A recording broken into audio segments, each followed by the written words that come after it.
Welcome to the theatre of your mind.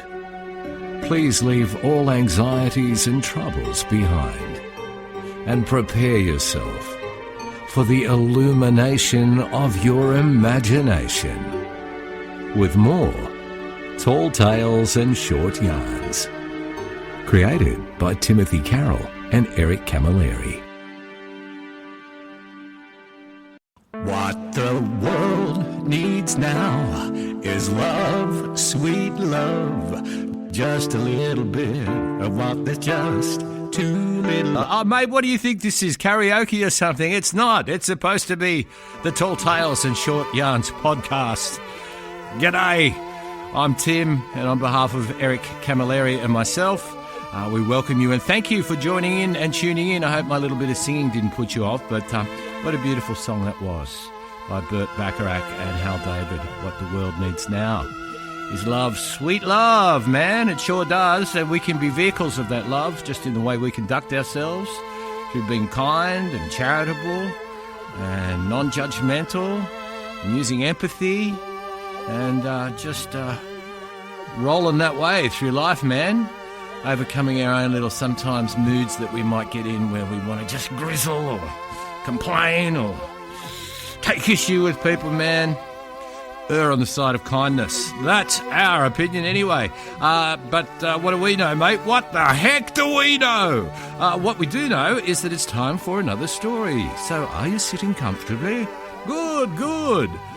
Here we go then. Again, I haven't been titling these stories so much for this series 4 of Tall Tales and Short Yarns. I think I'll give it a title now, and I'm going to call it Untitled. Here we go. Janine Shooksnake pursed her lips and nodded enthusiastically. Janine was happily aware of the delicate odour of the Estee Lauder beautiful fragrance that she had chosen to wear to this morning's job interview. Now, the interview had been going fairly well.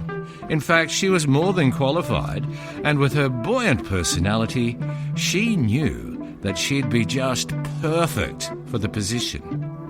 However, the past 15 minutes that she had spent in the small but comfortable office, sitting across the desk from sales manager Don Luscombe, had been largely dominated by the one long, wiry, silver hair that was growing from the tip of Don Luscombe's nose.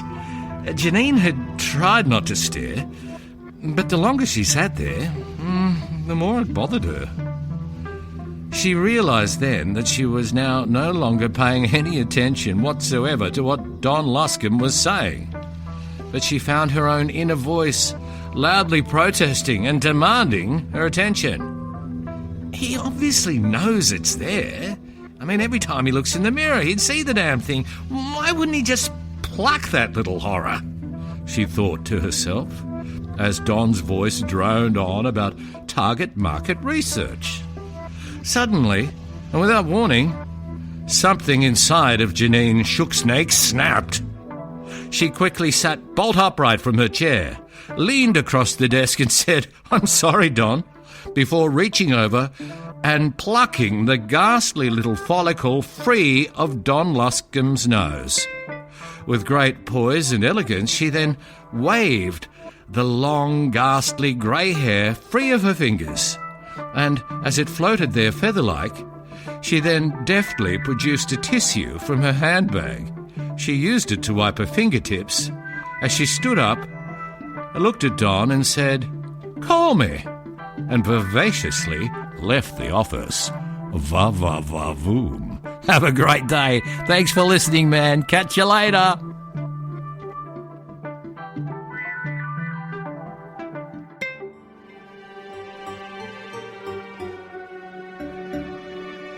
The curtain now must fall upon the theatre of your mind.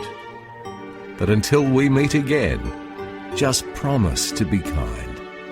Thanks for listening to Tall Tales and Short Yarns.